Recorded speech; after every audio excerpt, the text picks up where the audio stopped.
स्वागत है आप सभी का tech study ITI YouTube channel पर। रेलवे रिक्रूटमेंट बोर्ड की तरफ से लेवल 1 यानी ग्रुप डी की 32,000 से ज़्यादा पोस्ट पे यहाँ पे ऑनलाइन फॉर्म भरे जा रहे हैं, जिसमें specially course completed act apprenticeship जो छात्र यहाँ पे रेलवे से अप्रेंटिसशिप कर चुके हैं उन्हें फॉर्म भरने में अलग अलग दिक्कतों का शुरू से सामना करना पड़ रहा है।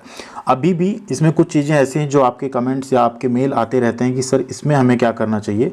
तो आज अगर आपने रेलवे से अप्रेंटिसशिप की है या आपने ITI किया है तो आपका एक सारा डाउट दूर हो जाएगा। आपको डेट कैसे लिखनी है, अगर उसमें 11 महीना 30 दिन आ रहा है तो आपको क्या करना है, 12 महीना उसे करना है या नहीं करना है। ठीक है, जो आपका इंस्टीट्यूट नेम मांग रहा है कोर्स कंप्लीटेड एक्ट अप्रेंटिसशिप में, इंस्टीट्यूट नेम में आपको क्या करना है, अगर वो पूरा आप जो नाम उसमें आ रहा है वो नहीं लिखा रहा है तो आप क्या करेंगे। ठीक है, उसके बारे में कंप्लीट वीडियो होने वाला है।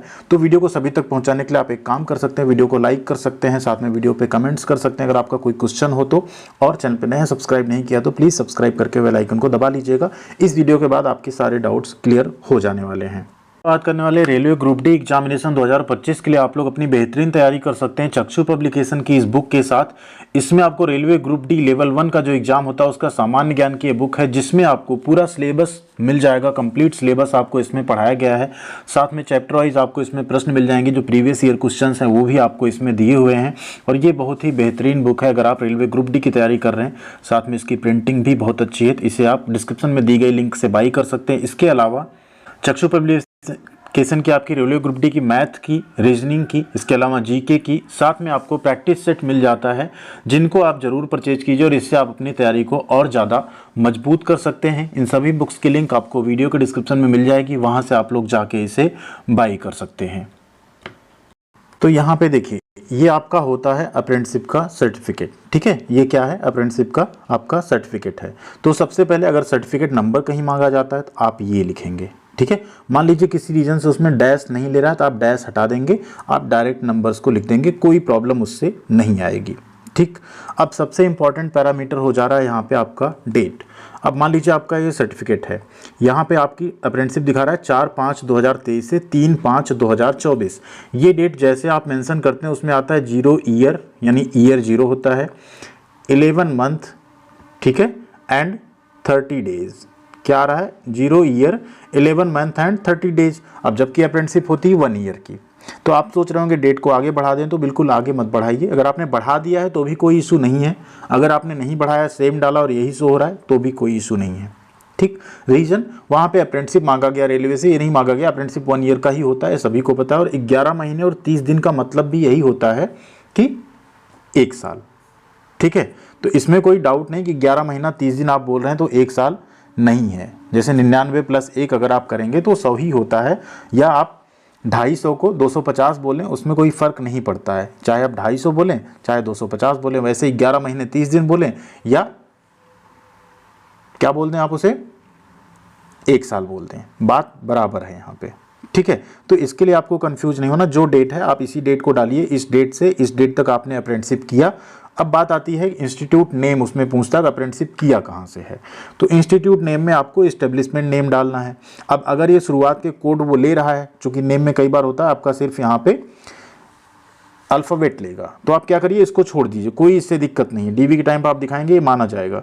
आप सिर्फ लास्ट वाला जो है ना, इतना आप डाल दीजिए, डैश ना ले रहा हो, डॉट ना ले रहा हो, कोई इशू नहीं है, आप डाल दीजिए सीनियर DENCORJT आप लिख देंगे, कोई दिक्कत नहीं है, आपका चल जाएगा। ठीक, ये तो हो गई यहाँ की बात।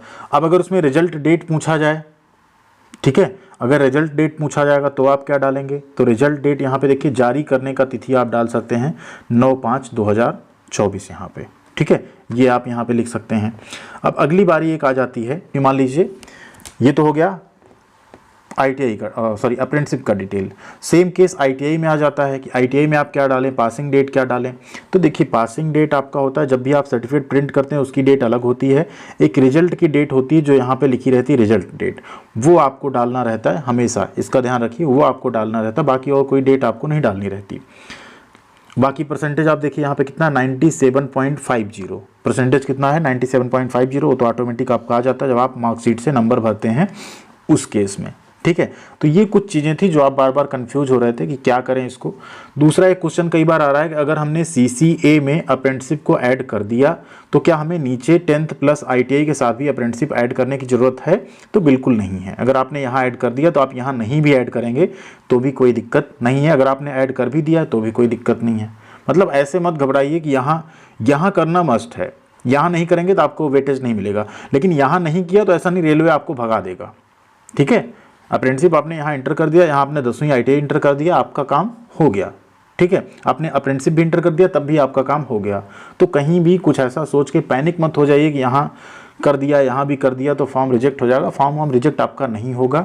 आप आराम से अपनी तैयारी कीजिए। आपने फॉर्म भर दिया है तो कोई और अगर आपने मिस्टेक कर दी है तो उसके लिए आप तैयार रहिएगा। अगर नंबर वगैरह भरने में आपने मिस्टेक की है तो उसके लिए देखिए, अप्रेंटिसशिप का नंबर सही भरना बहुत मस्ट है क्योंकि उसका आपको वेटेज मिल रहा है। अगर वेटेज ना मिलना हो तो कोई जरूरी नहीं, ITI का नंबर आप गलत एक बार भर देंगे, एफिडेविट दे देंगे, काम हो जाएगा।